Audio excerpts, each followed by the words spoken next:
Pàtàkì ìdánilẹ́kọ̀ọ́ ìkẹrìndínlógójì bí olùdánilẹ́kọ̀ọ́ náà, Ọ̀jọ̀gbọ́n James Banjo ti sọ, ni ó dá lórí lílo ìmọ̀ ìtọ́nà pẹ̀lú ọgbọ́n iṣẹ́ àti àwárí oníṣòwò tó ṣe pàtàkì fún àṣeyọrí àwọn akẹ́kọ̀ọ́ ní àwọn ènìyàn jàǹkànjàǹkàn tó fi mọ́ àwọn onímọ̀ ẹ̀kọ́, àwọn onímọ̀ iṣẹ́ àgbẹ̀ pẹ̀lú àwọn ẹbí àti ọ̀rẹ́ olùdánilẹ́kọ̀ọ́ àti ilé ẹ̀kọ́ gíga náà péjọ sí. Nígbà tó ń sọ̀rọ̀ lórí àkòrí ìdánilẹ́kọ̀ọ́ náà,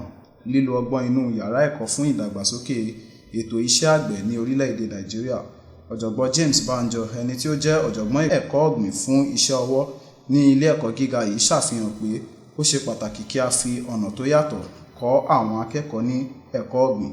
láti fi gbé ìmọ̀ oníṣòwò sórí àtàrí. Ọ̀jọ̀gbọ́n Banjo tún tọ́ka pé kéré ju ìdá 21 nínú ọgọ́rùn-ún àwọn akẹ́kọ̀ọ́ ìmọ̀ ọ̀gbìn ló ń ṣe iṣẹ́ náà lẹ́yìn ìkẹ́kọ̀ọ́jáde wọn, èyí tó fi hàn pé lílo ìmọ̀ náà ṣe pàtàkì púpọ̀. Gíwá ilé ẹ̀kọ́ gíga náà tí a sọ lórúkọ Tai Solarin, eléyìí tó wà ní Ìjagun, ìyẹn ní Ìjẹ̀bú Òde, Ọ̀jọ̀gbọ́n Olúwọlé Banjo, nígbà tó ń ṣàlàyé ìjìnlẹ̀ ìdánilẹ́kọ̀ọ́ náà, kan sáárá sí olùdánilẹ́kọ̀ọ́ ọjọ́ náà fún ìsapá àti àfikún rẹ̀ ní ṣíṣe ìwádìí ohun tó ń dojúkọ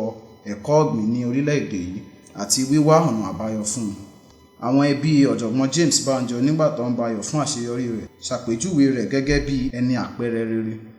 Ìdánilẹ́kọ̀ọ́ tí Ọ̀jọ̀gbọ́n James Banjo ṣe ni ó jẹ́ ìkẹrìndínlógójì irú rẹ̀ ní ìtàn ilé ẹ̀kọ́ gíga náà. Láti iléeṣẹ́ NTA Ìjẹ̀bú Òde,